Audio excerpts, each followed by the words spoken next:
우리가 계속해서 수요예배 시간에는 기독교 교리에 대해서 우리가 배우고 있는데 최근에는 하나님에 관한 신론에 대해서 우리가 함께 배우고 있습니다. 신론은 크게 세 부분으로 나누어진다. 계속 제가 강조하고 있는데 첫째는 하나님의 존재인데 하나님의 존재와 관련해서 하나님은 성부 하나님, 성자 하나님, 성령 하나님 이렇게 삼위로 일체로 존재하시는 하나님이시다 그랬습니다. 그리고 둘째로 하나님의 속성인데 이 하나님의 속성에는 비공유적 속성이 있고 또 공유적 속성이 있다. 하나님만이 독특하게 갖고 계시는 속성이 비공유적 속성이고 또 우리 인간들과 함께 또 가지고 있을 수 있는 그런 속성이 공유적 속성이다. 그렇게 우리가 배운 바 있습니다. 그리고 세 번째 파트는 하나님의 사역으로 하나님이 어떤 일을 하셨고 또 지금 또 어떤 일을 하고 계시는지에 관한 내용의 말씀입니다. 이 하나님의 사역에는 또다시 크게 세 부분으로 나누어지는데 첫 번째는 하나님의 계획이 있는데 이 하나님의 계획에는 뭐가 있다 그랬습니까? 하나님의 영원한 작정과 예정이 있다. 그래서 우리가 작정과 예정에 대해서 배웠습니다. 둘째로는 하나님의 실행으로서 하나님의 창조 사역을 우리가 배우게 되는데 오늘 우리가 배울 내용입니다. 그리고 셋째로는 하나님이 창조하신 만물을 그 작정과 예정하신 하나님의 뜻대로 보존하시고 유지하시고 다스리시고 주관하시는 것이 바로 하나님의 섭리입니다. 이처럼 하나님의 사역에는 계획이 있고 창조가 있고 섭리 이렇게 세 부분으로 나눌 수가 있습니다. 오늘은 이 하나님의 사역 세 가지 가운데 하나님의 창조에 대해서 하나님이 구체적으로 작정하시고 예정한 일들을 어떻게 실행하시는지 창조에 대해서 우리가 함께 배워보도록 하겠습니다. 오늘은 우리가 하나님의 창조에 대해서 배울 때 먼저 가져야 될 좀 자세가 있는데 그것은 바로 하나님의 창조를 지나치게 과학이나 아니면 인간의 이성으로 접근하려고 하는 자세를 우리가 조금 배제해야 한다는 겁니다. 하나님의 창조는 삼위일체의 계획적인 근거에 근거한 사역이기 때문에 인간의 과학이라든지 혹은 인간의 이성의 영역에서 설명이 불가하거나 또는 증명되지 못한 부분이 많다는 것을 우리는 인정하고 이 하나님의 창조에 대하여 접근을 해야 하는 겁니다. 왜냐하면 하나님의 창조는 우리 인간의 과학과 이성을 초월하는 절대 진리이기 때문에 그렇습니다. 그렇기 때문에 하나님의 창조를 대할 때에 과학적인 지식과 인간의 이성으로 우리가 접근하게 되면 큰 벽에 부딪히게 되고 또 많은 혼란을 겪을 수가 있게 되는 겁니다. 사실 물리적인 과학이라고 하는 것은 변화들을 관찰하고 기록할 수 있지만 물질과 생명의 기원에 대해서는 아직 아무것도 증명해내거나 밝혀낸 것이 없다라고 하는 사실입니다. 그래서 물질과 생명의 기원에 대하여 모르면서도 어떻게 하나님의 창조를 우리가 과학적으로 인간의 이성적으로 그것을 입증하려 들 수가 있겠습니까? 사실 지난번에 신론을 시작할 때 말씀드렸던 것처럼 하나님이 만드신 우리가 우주에 대해서도 사실 손톱만큼 정도밖에 모르는 우리 인간의 이성과 지식이지 않습니까? 그런 우리 인간의 이성과 지식을 가지고 무한하시고 영원하신 하나님과 또 그분이 행하신 창조에 대하여 우리가 설명하고 입증하려고 시도한다는 자체가 어불성설이고 인간의 어리석은 교만에 불과하다는 겁니다.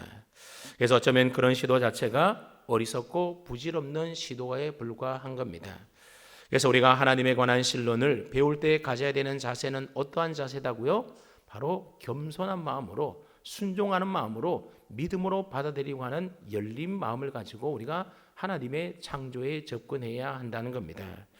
그럼에도 불구하고 현대의 많은 신학자들은 하나님의 창조를 연구함에 있어서 하나님의 계시의 말씀인 성경에 근거하기보다는 과학적 가설이나 이런 것에 더 많은 관심을 기울이고 또 그러한 과학적인 것들에 영향을 받고 있는 신학자들도 많이 있다라고 하는 겁니다.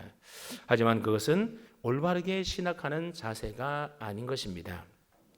신학자들이 신학을 연구하는 것도 그렇고 우리 성도들이 신앙생활하는 것도 그렇고 신학과 신앙의 기초와 기반은 항상 무엇이어야 하는 것이겠습니까? 항상 하나님이 계시로 우리에게 허락해 주신 성경, 즉 하나님의 말씀이 우리의 신앙과 또 신학하는 자들의 항상 기초와 기반이 되어야 한다는 겁니다. 그래서 신학을 하든 신앙생활을 하든 우리는 항상 말씀이 가라는 데까지 가고 말씀이 멈추라는 곳에서 우리는 더 가지 않고 그곳에서 멈춰야 하는 겁니다. 여러분, 하나님의 창조를 대할 때도 마찬가지라는 거죠. 우리가 호기심이 가는 곳까지 가면 안 되고 말씀이 우리에게 가르쳐주고 우리에게 제시해주는 그까지만 우리가 가고 그까지만 우리가 믿어야 하는 겁니다. 말씀이 멈추라고 하면 아무리 호기심이 생긴다 하더라도 또 납득이 되지 않는다 하더라도 우리는 말씀이 멈추는 곳에서 우리는 멈춰야 하는 겁니다. 그리고 그걸 우리는 믿음으로 받아들여야 하는 것입니다. 여러분, 오늘 읽었던 두 번째 말씀인 히브리서 11장 3절 말씀을 보시게 되면 이렇게 시작을 합니다. 믿음으로, 무엇으로요? 믿음으로 모든 세계가 하나님의 말씀으로 지어진 줄을 우리가 아나니 그랬습니다. 온 우주 만물이 하나님의 말씀으로 창조되고 지어졌다라고 하는 그 사실을 우리가 이성으로 아는 게 아니라고 하는 겁니다. 무슨 과학적인 증거를 보고 우리가 알고 믿는 게 아니라는 겁니다. 무엇으로 안다라고 이야기를 합니까? 믿음으로 안다라고 말씀하고 있습니다. 그래서 우리는 하나님의 창조를 배울 때에 전적으로 이성보다는 성경에 의존해서 우리는 성경을 하나님의 계시의 말씀 그대로 믿음으로 받아들일 때에 하나님이 말씀으로 온 우주 만물을 창조하셨다는 사실을 우리는 알게 되고 믿을 수가 있게 된다는 겁니다.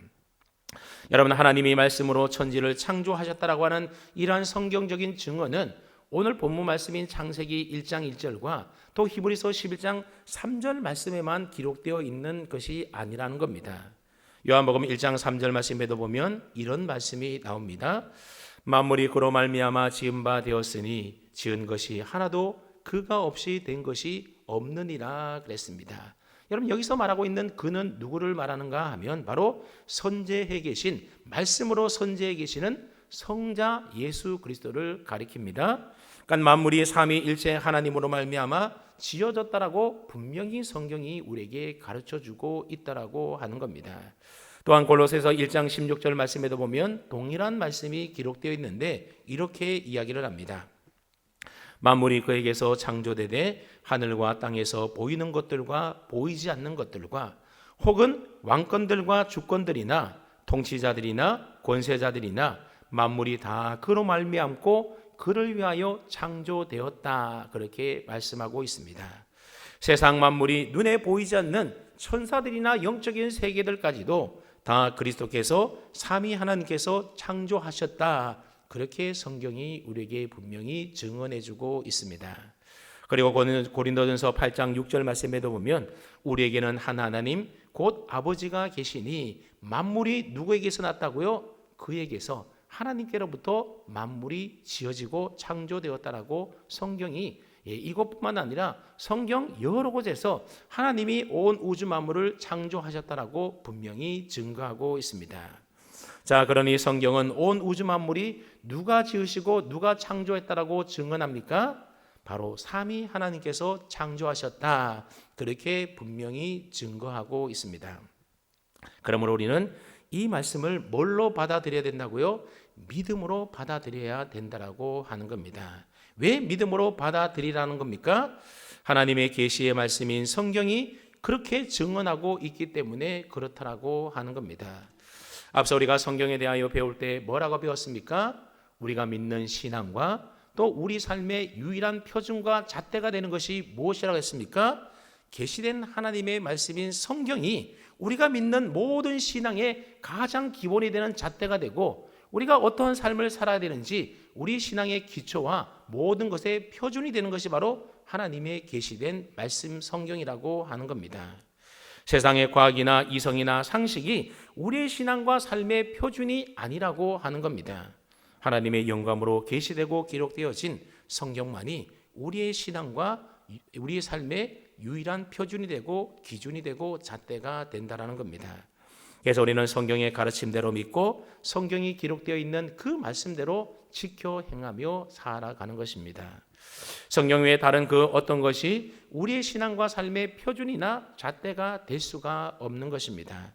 그래서 우리는 이 세상 만물이 어떻게 존재되었는가라고 하는 이 질문에 대하여 성경이 우리에게 가르쳐주고 기록하고 있는 대로 태초에 하나님이 천지를 창조하셨다라고 우리는 대답하고 믿고 고백해야 하는 겁니다. 그래서 우리가 오늘 처음에 읽었던 창세기 1장 1절 말씀이 우리에게 뭐라고 가르칩니까? 태초에 하나님이 천지를 창조하시니라 그랬습니다. 여러분, 우리가 다른 성경은 잘 몰라도 이 창세기 1장 1절 말씀만큼은 우리가 다 외워야 되는 말씀 아니겠습니까? 우리 한번 창세기 1장 1절 말씀 한번 외워볼까요? 시작. 언제 창조했다고요? 태초에. 누가 했다고요? 하나님이. 무엇을요? 천지를. 어떻게 했다고요? 창조하셨다라고 하는 겁니다. 저절로 생겨난 것이 아니라 하나님이 태초에 천지를 창조하셨다라는 겁니다. 그 다음에 여러분들은 태초에 하나님이 천지를 창조하셨다라는 이 사실을 분명히 믿으십니까? 여러분, 다른 건 몰라도 우리가 하늘이 두 쪽이 난다 하더라도 이 분명한 성경의 말씀은 우리가 믿어야 하는 겁니다. 근데 사실 창세기 1장 1절 말씀은 불과 4단어로 구성되어 있는 아주 간단한 문장이지 않습니까? 아마 여러분들 가운데 태초, 하나님, 천지, 창조라고 하는 이 단어의 의미를 알지 못하거나 이해하지 못하는 사람은 아마 아무도 없을 겁니다. 그러나 이 창세기 1장 1절을 구성하고 있는 이 4가지의 단어는 하나도 빠짐없이 모두가 다 우리 인간이 결코 쉽게 이해할 수 없는 아주 신비로 가득 차 있는 단어들로 구성되어 있는 말씀이 바로 창세기 1장 1절 말씀입니다. 여러분, 먼저 태초라는 단어를 한번 생각해 보십시오. 도대체 태초가 언제가 태초이겠습니까? 언제 이 우주가 생겼다는 겁니까? 몇 백만 년 전? 아니면 몇 천만 년 전? 그것도 아니면 몇 억만 년 전이나 아니면 몇 백억 년에 전에 창조되어진 것일까요? 첨단 과학 시대라고 하는 오늘날에도 이것에 대하여 정확하게 대답을 할 수 있는 사람이 아무도 없다는 겁니다. 우주가 만들어진 그 태초의 시간이 도대체 언제인지 알 수 없는 신비 속에 쌓여 있는 때가 바로 태초이지 않습니까? 또 두 번째 단어인 하나님이라는 단어는 또 어떻습니까? 여러분, 하나님은 도대체 누구이시며 어떤 분이십니까? 우리 인간이 눈에 보이지 않는 영이신 하나님을 어떻게 우리 인간이 다 알 수가 있겠습니까? 그건 불가능한 일이지 않겠습니까? 물론 하나님께서 자신을 계시로 나타내 보여주신 성경을 통해서라든지 또는 육신의 몸을 입고 이 땅에 직접 오셨던 예수 그리스도를 통하여 우리가 하나님을 알 수는 있겠지만 그것을 통해서도 하나님에 대하여 우리가 완전 무결하게 다 알 수 있는 것은 아니라고 하는 겁니다. 여전히 하나님에 대하여 모르는 것, 하나님은 신비로 쌓여 있는 분이 바로 우리가 믿는 하나님이시라고 하는 겁니다. 세 번째 단어인 천지는 또 어떻습니까? 이 세상 천지가 얼마나 크고 광대한지 정확하게 아는 사람이 없다라는 겁니다.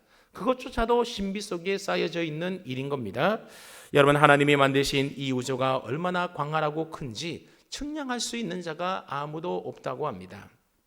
아무리 최신 과학 설비를 다 동원해서 우리 인간이 관측할 수 있는 가장 먼 곳에 있는 별이 어디에 있는 별인가 하면 약 지구로부터 200억 광년에 떨어진 별까지도 우리 인간이 관측할 수가 있다고 합니다. 그 너머는 알 수가 없다라는 거죠.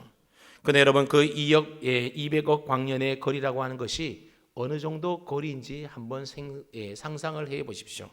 여러분, 빛이 1초에 몇 킬로를 가는가 하면 째깍하면 30만 킬로미터를 갑니다. 지구 7바퀴 반을 빛이 1초에 가는 거리입니다. 근데 그 빛이 몇 년 동안 간다고요? 200억 년. 1년만 해도 엄청난 365일 곱하기 24시간 곱하기 60 거기다가 그게 1년에 갈 수 있는 거기다 30만 킬로미터 하면 이게 1년에 갈 수 있는 거리지 않습니까? 그게 1년도 아니고 1000년도 아니고 200억 년이라 그러면 여러분 상상이 가지 않는 거리입니다. 그러니 200년이라고 하는 기간도 상상할 수가 없는 시간인데 그 기간 동안 빛이 갈 수 있는 거리라고 한다면 사실 계측 불가능한 거리이지 않겠습니까? 그렇게 관측되어진 우주의 크기도 어마어마한데 그런데 하나님이 만드신 이 천지의 크기는 그것보다도 그 너머에 또 있다라고 하는 겁니다. 그러니 우리 인간이 계측할 수 없는 그 범위 너머에 있는 이 우주가 얼마나 큰지 사실 우리는 알 수 없는 신비 속에 쌓여져 있는 겁니다. 그러니 과연 우리 인간 가운데 감히 어느 누가 하나님이 지으신 천지를 우주를 다 안다라고 자신 있게 말할 수가 있는 것이겠습니까? 네 번째 단어는 바로 창조라고 하는 단어입니다. 여러분, 이 창조라는 단어도 마찬가지지 않습니까? 창조의 비밀 또한 완전히 아는 자가 세상 어디에 있겠습니까? 또 창조의 능력을 완전히 행할 수 있는 자가 이 세상에 어디에 있겠습니까? 도대체 죽은 사람하고 산 사람하고 모든 구성되어 있는 물질은 똑같은데 누구는 죽어 있고 누구는 살아 있습니다. 살아 있을 때는 어떻게 피가 우리 몸을 온몸을 돌게 되는지, 어떻게 산소가 와서 우리가 도는지 이론적으로는 알지만 그것이 어떻게 그렇게 가능할 수 있는지, 산자와 죽은 자의 차이점이 무엇인지, 물론 영혼이 있고 떠나고 하지만 사실 그걸 우리가 다 신비로 알 수 있는 게 아니라는 겁니다. 여러분, 내 몸의 사지백체는 분명히 내 것, 나의 것이지 않습니까? 내 것이라고 한다면 두말할 필요도 없이 내 마음대로 할 수 있어야 내 것이지 않겠습니까? 근데 내 머리카락은 내 것임에도 불명함에도 불구하고 돋아나는 흰머리를 우리가 스스로 막아낼 자는 아무도 없는 것입니다. 창조의 능력을 갖지 못했기 때문에 그런 겁니다. 의학이 아무리 발달한 첨단 기술의 과학기술 시대 속에 살아간다 하더라도 여러분, 사람의 피는 인공적으로 만들어낼 수가 없다고 합니다. 바로 창조의 비밀을 다 알지 못하기 때문 아니겠습니까? 따라서 하나님처럼 창조를 행할 수 있는 능력 있는 우리 인간은 아무도 없는 것입니다. 이처럼 인간의 이성으로는 도저히 파악할 수 없는 신비로운 네 단어로 구성되어 있는 말씀이 뭐라고요? 그게 바로 창세기 1장 1절 말씀, 태초에 하나님이 천지를 창조하셨다라고 하는 이 말씀입니다. 그러므로 우리는 이 말씀 앞에 겸손해질 수밖에 없는 것 아니겠습니까? 그렇기 때문에 하나님의 창조에 관하여 기록되어 있는 이 창세기 1장 1절 말씀은 분석의 대상, 연구의 대상이 아니라 믿음으로 받아야 될 우리의 신앙 고백이라고 하는 사실입니다. 그래서 태초에 하나님이 천지를 창조하셨다라고 하는 이 창세기 1장 1절은 우주의 기원에 대하여 설명하거나 설득하기보다는 그 진리에 대한 선포와 선언을 하고 있습니다. 그래서 태초에 하나님이 천지를 창조하셨다, 아예 진리를 선포하고 선언하고 있다라는 겁니다. 하나님의 천지 창조를 사람의 이성이나 합리성이나 과학적인 사고에 호소하고 있는 게 아니라는 겁니다. 그래서 아무런 수식어도 없이 아주 짧은 4개의 단어로서 하나님이 천지 만물을 창조하신 분이라는 사실을 우리에게 선언하고 있는 겁니다. 이 짧은 표현에도 하나님이 천지를 창조했다는 사실을 분명히 우리가 믿고 고백한다라고 한다면 더 이상 믿지 못할 것이 없고 의심할 것이 없게 된다라고 하는 겁니다. 그래서 성경의 첫 번째 구절인 태초에 하나님이 천지를 창조하셨다라고 하는 이 말씀을 믿느냐에 따라서 우리의 신앙의 색깔이 달라지게 되는 것이고 우리의 인생이 달라지게 되는 겁니다. 다시 말해서 하나님께서 나의 창조주이심을 믿느냐 믿지 않느냐에 따라서 인생의 과정과 결과가 판이하게 달라질 수가 있다는 거죠. 우리 기독교 신앙의 가장 기초와 출발은 바로 하나님께서 천지의 창조주 되심과 그리고 나를 지으신 분이라고 하는 이 창조 신앙과 믿음으로부터 비롯되고 시작이 되어진다라고 하는 겁니다. 그래서 우리가 성경 66권을 하나님의 말씀으로 읽으려면 성경에 기록된 첫 번째 말씀인 이 창세기 1장 1절 말씀, 태초에 하나님이 천지를 창조하셨다라고 하는 이 말씀을 통하여 내가 믿는 하나님이 어떤 하나님이라고요? 온 우주 만물 천지를 지으시고 만드신 창조주 하나님이심을 우리는 분명히 믿고 고백해야만 우리는 성경 66권에 있는 그 하나님을 올바로 믿을 수가 있게 되는 것입니다.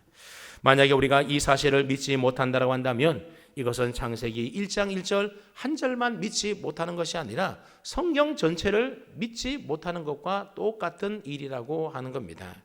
왜냐하면 창세기 1장 1절 말씀은 요한계시록 22장 21절까지의 모든 성경과 연결되어 있는 말씀이기 때문에 그렇습니다. 그렇기 때문에 나는 창세기 1장 1절을 인정하지 않습니다라고 하는 말은 나는 성경 전체를 믿지 않고 인정하지 않는다라는 그 말과 똑같은 말이 되는 겁니다. 여러분, 하나님에 대해서 논할 때에 하나님의 천지 창조를 빼놓고 하나님에 대하여 논할 수가 있겠습니까? 어림도 없는 겁니다. 하나님의 천지 창조를 빼놓고 하나님의 구원과 인간의 생명에 대하여 논할 수가 없다라는 겁니다. 다시 말씀드리면 우리가 창세기 1장 1절을 받아들이지 못하면 성경에서 말하고 있는 그 다음의 모든 것들도 우리는 받아들이거나 믿을 수가 없게 된다는 거죠. 그러므로 창세기 1장 1절 태초에 하나님이 천지를 창조하셨다라고 하는 이 말씀은 아주 간단하게 짧은 말씀이지만 그 말씀이 우리의 신앙에 든든한 기초가 되고 기본이 되고 또 반석이 되는 말씀이라고 하는 겁니다.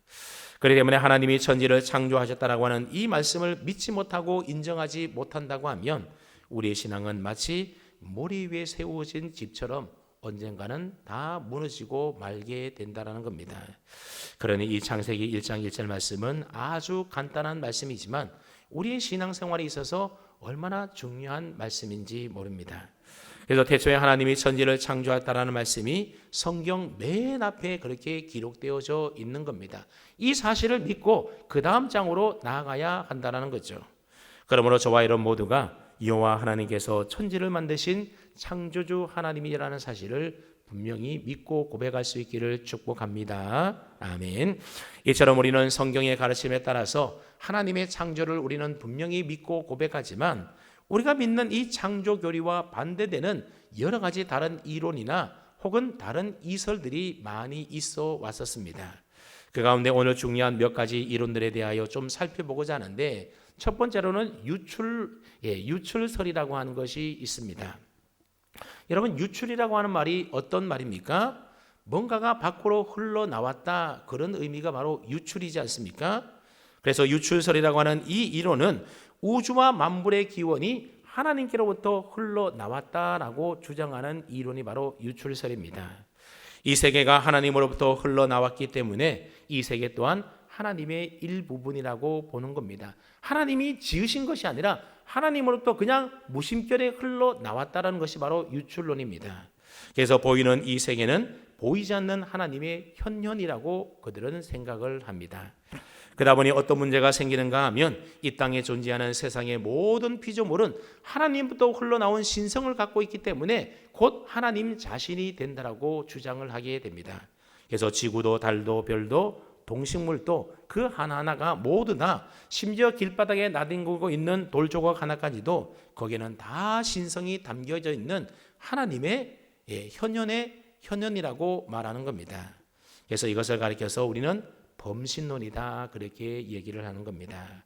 여러분, 이러한 범신론에 따르게 되면 우주에 존재하는 모든 것이 다 뭐가 된다는 겁니까? 신이 되고 하나님이 되어버리는 겁니다. 그래서 어떤 등식이 성립이 되는가 하면 하나님 이코르 자연이 되고 자연 이코르 우주가 되고 우주 이코르 존재하는 모든 것이 됩니다. 결국 이 세상에 존재하는 모든 것은 다 뭐라고요? 하나님 신이 된다라고 하는 범신론에 이르게 된다라는 겁니다. 그래서 17세기의 유명한 철학자인 스피노자는 신은 곧 자연이다, 그렇게 말을 하면서 우리가 보는 모든 자연과 존재하는 이 세상의 모든 것들은 곧 하나님의 모습이다, 그렇게 주장을 하기도 했습니다. 하지만 기독교는 하나님과 피조물은 전적으로 다르다라고 분명히 선언하지 않습니까? 하나님은 초월자이시사 무한한 분이신 반면에 모든 피조물과는 본질적으로 질적으로 완전히 다른 분이 바로 하나님이십니다. 근데 유출설은 하나님의 신적인 본질이 만물 가운데 퍼져 있다라고 보이기 때문에 하나님과 피조물 사이에 엄격한 구분이 가지가 않게 되는 겁니다. 자연도 다 하나님의 일부분이 된다라고 하는 거죠. 또한 우리는 하나님이 자신의 자유로운 의지와 계획으로 만물을 창조하셨음을 우리가 믿지 않습니까? 그래서 하나님이 하나님의 의지를 가지고 온 우주 만물을 하나님 스스로의 계획을 가지고 이 세상을 지으시고 만드셨다, 그렇게 우리는 믿습니다. 하지만 유출설은 어떻습니까? 하나님으로부터 만물이 자동적으로 혹은 필연적으로 흘러나왔다, 그렇게 보고 있기 때문에 하나님의 자기 결정의 능력을 부정하는 셈이 되는 겁니다. 또한 인간의 자유와 도덕적인 책임도 상실되어 버리게 되고 모든 악에 대한 책임이 누구에게로 돌아가게 되는가 하면 바로 하나님에게로 돌아가게 되는 것입니다. 결국 이 유출설은 하나님과 피조물의 엄격한 구분을 무너뜨리게 되고 하나님의 초월성과 창조의 자유의지와 하나님의 무한성을 훼손하는 이설이 바로 유출설에 해당되는 겁니다. 두 번째는 이원론이라는 것이 있습니다. 이원론이라고 하는 것은 세상이나 인간 혹은 우주의 근본적인 원리가 서로 대립되는 두 개의 실체로 이루어져 있다라고 보는 이론입니다. 그래서 영과 물질이 있고 그 다음에 빛이 있으면 어둠이 있고 이렇게 모든 것들을 이분법적으로 나눈다라고 하는 거죠. 그래서 이러한 이원론에 따르게 되면 하나님과 물질은 각각 스스로 존재하는 본원으로 이해를 한다라는 겁니다. 즉 하나님과 물질은 판이하게 다른 존재이기는 하지만 둘 다 영원한 존재로 서로 대립하여 존재한다라는 겁니다. 하나님에 비하여 물질은 소극적이고 불완전한 존재이기 때문에 하나님에게 종속되어 있고 하나님의 의지에 봉사하는 도구에 불과하다라고 그들은 주장을 하지만 이원론에 의하게 되면 하나님은 창조주 하나님이 되지가 않습니다.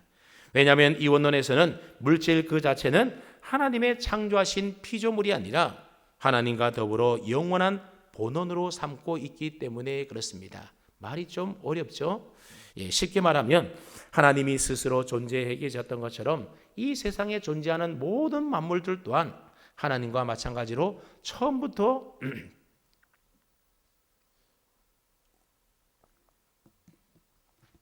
세상의 물질 또한 하나님과 마찬가지로 처음부터 스스로 존재하고 있었다는 겁니다.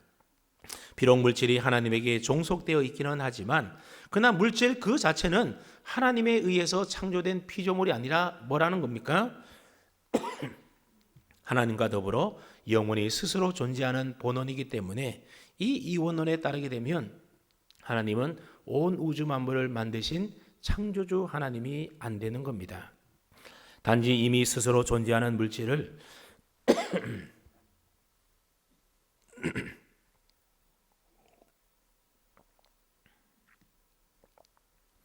이미 존재하던 이 세상의 물질들을 하나님이 이리저리 조합하시고 또 세공에서 이 세상의 모든 것들을 만들어낸 하나님은 창조주가 아니라 세공자에 불과하게 된다는 겁니다.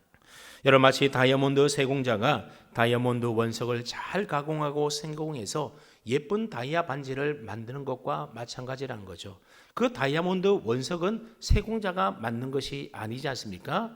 마찬가지로 이들의 이론에 따르게 되면 세상 모든 피조물들은 하나님이 만드신 것이 아니라 처음부터 원래 하나님이 존재했던 것처럼 세상 만물도 원래 존재했는데 하나님이 세상 만물에 존재하던 것을 가지고 다듬고 가공해서 그래서 세상에 있는 피조물들을 그렇게 창조한 것이 아니라 세공에서 만들어냈다 그렇게 이야기하고 있는 겁니다.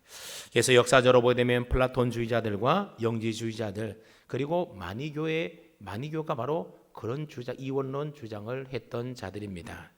셋째로 우리가 잘 알고 있는 진화론이라고 하는 이론이 있습니다. 오늘 우리 시대에 하나님의 창조론에 가장 강력하게 맞서고 있는 이설이 바로 진화론입니다. 아마 여러분들도 진화론 하면 대충 진화론이 뭔지에 대하여 좀 이해하고 있을 줄로 압니다. 왜 이 진화론이 우리에게 이렇게 강력하게 하나님의 창조에 대하여 맞서고 있는 이론인가 하면 오늘날 이 진화론이 학교에서 이 과학 수업 시간에 마치 사실로 증명된 진리처럼 학생들에게 가르쳐지고 있기 때문에 그렇습니다. 그러다 보니 저 역시 학창시절에 저도 그랬고 지금 또 많은 학생들이 학교 수업 시간에 배우는 진화론을 아무런 비판도 없이 사실 그대로 믿는 경우들이 많이 있다라는 거죠. 물론 진화론에도 여러 가지 학설들이 있고 또 진화론주의자들 사이에도 여러 갈래의 진화론이 있기는 하지만 확실한 한 가지 사실이 뭔가 하면 진화론이라고 하는 겁니다. 여러분 이 론자가 붙었다라고 하는 말이 어떤 의미의 말입니까? 그것은 법칙이 아니라 하나의 가설이나 이론에 불과하다라는 의미의 말인 겁니다. 그러니까 여러분 이 진화라고 하는 것이 과학적 사실이 아니라 하나의 이론에 불과하다는 사실을 우리는 분명히 기억해야 하는 겁니다. 여러분, 만약에 진화가 과학적 사실이었다고 한다면 진화론자를 붙이는 것이 아니라 진화 법칙으로 그렇게 불려야 했을 겁니다. 여러분, 만유인력의 법칙이라는 것이 있지 않습니까? 이것은 가설이 아니라 증명 가능한 명확한 과학적인 진리이기 때문에 만유인력론이다 그러지 않고 만유인력 법칙이라고 그렇게 우리가 부르는 겁니다. 그러니까 진화론이 아니라 진화 법칙이 되려면 여러 가지 실험을 통해서 이것이 변치 않는 불변의 법칙이라고 하는 사실이 증명되어져야만 진화 법칙이 되는데, 진화 법칙이라 그러지 않고 우리는 하나의 가설에 불과하다 해서 진화론이라고 하는 겁니다.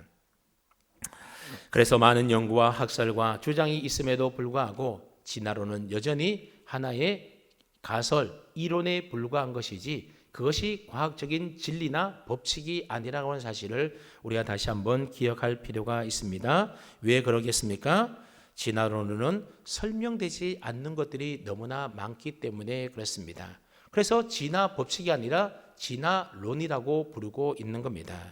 근데 우리나라 공교육에서는 진화론을 하나의 학설이나 이론으로 가르치고 있는 것이 아니라 이미 확정되어진 과학적인 진리로 가르치고 있다 보니 그런 교육을 받는 기독교 학생들조차도 어떻게 생각한다는 겁니까?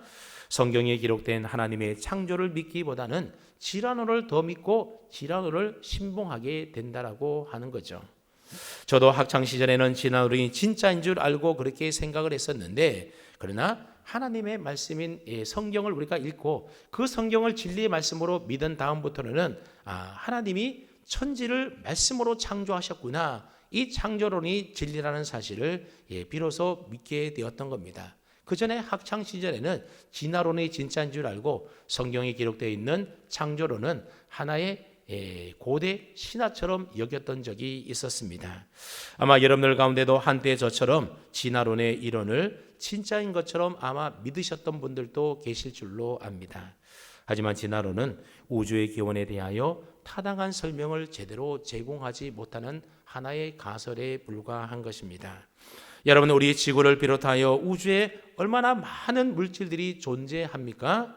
진화론에 따르게 되면 이렇게 많은 물질로 구성된 이 우주가 우연히 발생했다라고 그들은 주장을 합니다. 그래서 그들의 주장에 따르게 되면 이 커다란 우주는 어떻게 생겨나게 됐는가 하면 선지하는 어떤 물질로부터 이 우주가 생겨나게 되었다라고 주장을 합니다. 그런데 이 선지하는 물질은 시간과 공간과 물질과 에너지를 모두 한 점에 집약되어 있는 그런 물질인데, 이게 구체적으로 무엇인지 또 이러한 선지 물질이 어디로부터 생겨나왔는지에 대하여 물어보면 대답을 하지 못한다라는 거죠. 일단 그런 게 있었다라고 그들은 주장을 합니다. 그래서 시간과 공간과 물질과 에너지가 다 압축되어서 응축되어 있는 아주 점 같은 작은 그런 선지에 있는 물질이 있었는데 이것이 갑자기 폭발하게 되었다라는 겁니다. 그러면서 엄청난 속도로 그것이 팽창하여 우주가 탄생했다라고 주장을 합니다.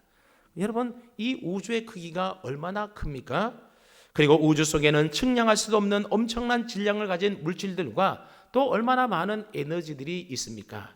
그런데 어떻게 이렇게 엄청난 공간과 물질과 에너지가 거기에 시간까지 포함해서 이 모든 것들이 작은 점과도 같은 그 물질 속에 응축되어 있을 수가 있는 것이겠습니까? 그런데도 그들은 그런 물질이 있었다, 그것으로부터 온 우주가 시작이 되었다, 그렇게 주장을 하고 있습니다. 그런데 여러분, 태초에 하나님이 천지를 창조했다라고 믿는 우리와 그들의 주장과 다를 바가 뭐가 있겠습니까? 하나도 다를 게 없는 겁니다. 그들은 창조주 하나님이 온 우주 만물을 만드셨다는 것을 믿을 수가 없어서 태초의 선재 물질로부터 우주가 만들어졌다, 그렇게 그들은 믿고 있다는 겁니다.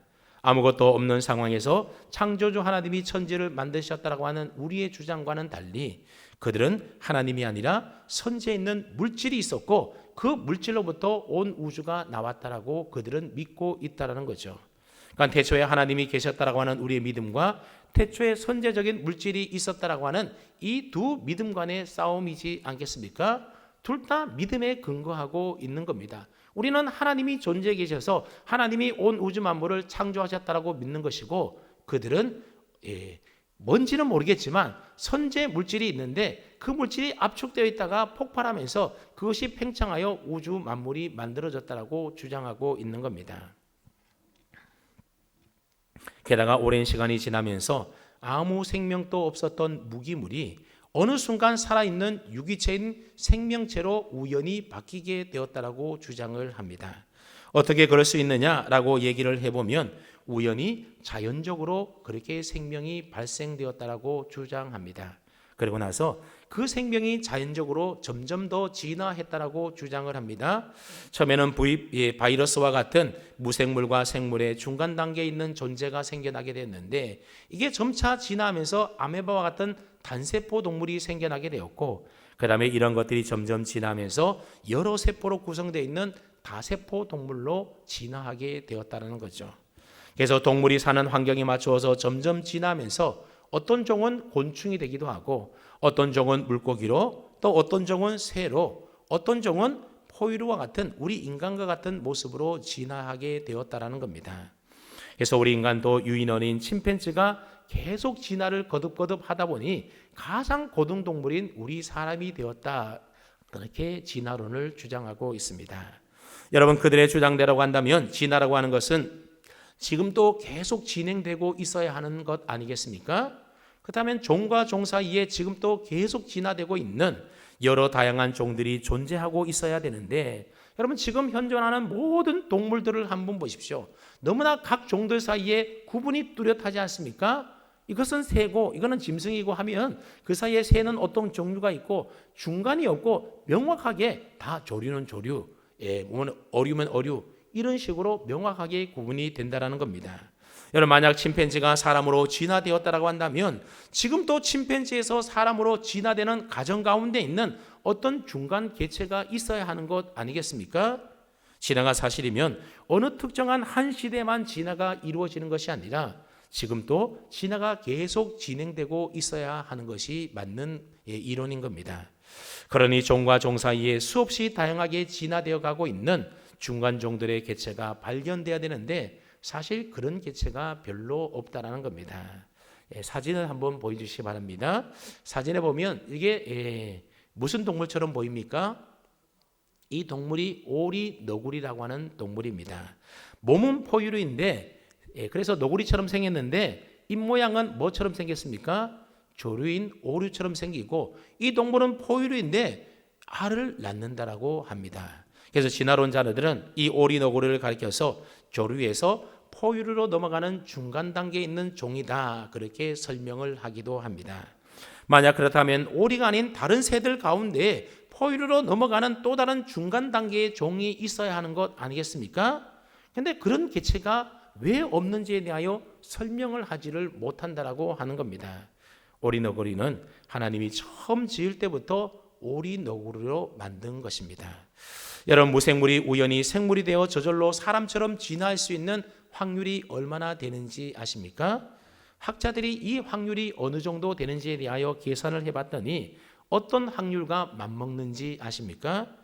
여러분, 자동차 부품을 다 이렇게 해체해가지고 부품을 각각 다 그렇게 흩어놨습니다. 그래서 운동장 한복판에다가 여기저기에다가 자동차 부품 다 이렇게 몽땅 분리해서 막 흩어놓았습니다.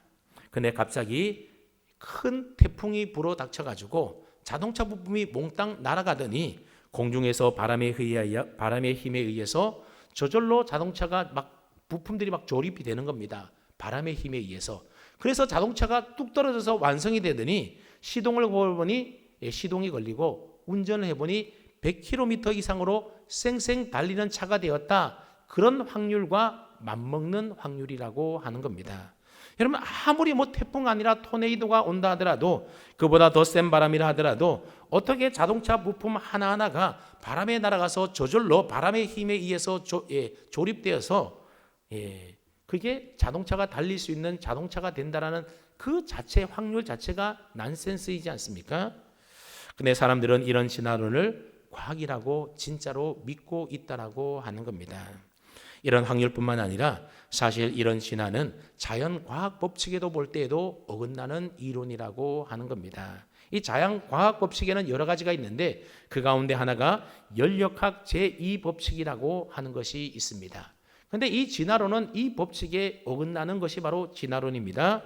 이 연력학 제2법칙이 뭔가 하면 자연계에서 에너지는 자연스럽게 사용할 수 없는 형태로 변해간다라고 하는 것이 바로 연력학 제2법칙입니다. 무슨 어려운 말인 것 같은데 쉽게 말하면 무슨 뜻인가 하면 우주의 모든 물질과 또 생명을 가진 모든 존재들은 시간이 지나면 지나갈수록 무질서의 수치인 엔트로피가 점점 증가하면서 점점 무질서해지게 된다는 겁니다. 예를 들어 보면 여러분 건축을 새로 지었습니다. 우리에게도 새로 리모델링을 하지 않았습니까? 근데 시간이 지나면 이 새 건물이 어떻게 변하겠습니까? 점점 더 깨끗해지고 보존 상태가 좋아지는 것으로 바뀌겠습니까? 점점 낡아지고 나빠지겠습니까? 점점 낡아지고 나빠지게 된다라고 하는 겁니다. 여러분 방을 청소하지 않고 가만히 내버려 두면 어떻게 됐습니까? 먼지가 쌓이면서 점점 더 지저분해지게 되는 겁니다. 아무리 단단한 방이라 하더라도 세월이 흘러가게 되면 풍화작용에 의해서 다 부서지고 무너지고 만다라고 하는 거죠. 여러분 우리의 몸만 보더라도 세월이 가면 갈수록 점점 우리의 상태가 무질서해지지 않습니까? 젊은 때는 그렇게 예쁘고 건강하고 싱싱했던 우리의 몸도 나이가 들면 점점 늙어가고 주름살도 생기고 흰머리도 생기고 몸이 병들고 약해져서 마지막에는 다 흙으로 돌아가는 인생이지 않습니까? 마찬가지로 이 우주 안에 있는 모든 것들은 다 점점 무질서해지는 방향으로 나아간다라고 하는 법칙이 바로 엔트로피의 법칙, 즉 연력학 제2법칙이라고 하는 겁니다. 근데 진화론의 주장대로 시간이 지나면 지날수록 점점 더 상태가 좋아지고 더 진화되어졌다 한다라고 하는 것은 사실 이 법칙에 어긋나는 그런 주장이라고 하는 겁니다. 그러므로 진화론을 학교에서 과학 시간에 가르친다라고 해서 진화론은 과학이다, 법칙이다, 진리다 이렇게 착각해서는 안 된다라고 하는 겁니다. 하나님을 믿고 그의 아들 예수 그리스도를 믿는 저와 여러분들은 성경의 가르침대로 태초에 하나님이 천지를 창조하셨다라고 하는 이 하나님의 창조 진리를 분명한 진리의 말씀으로 우리는 믿고 받아들이고 고백해야 하는 겁니다. 어떻게 여러분들은 태초에 하나님이 온 우주 만물 천지를 창조하셨다는 사실을 분명히 믿고 고백하십니까? 세상 사람들은 성경의 이 진리를 믿고 싶어도 믿어지지 않기 때문에 자기 나름대로 우주의 기원에 대하여 설명을 하려다 보니 유출설을 말하기도 하고 이원론을 말하기도 하고 진화론이다 하면서 이런저런 가설들을 내세워서 주장을 하게 되는 것입니다.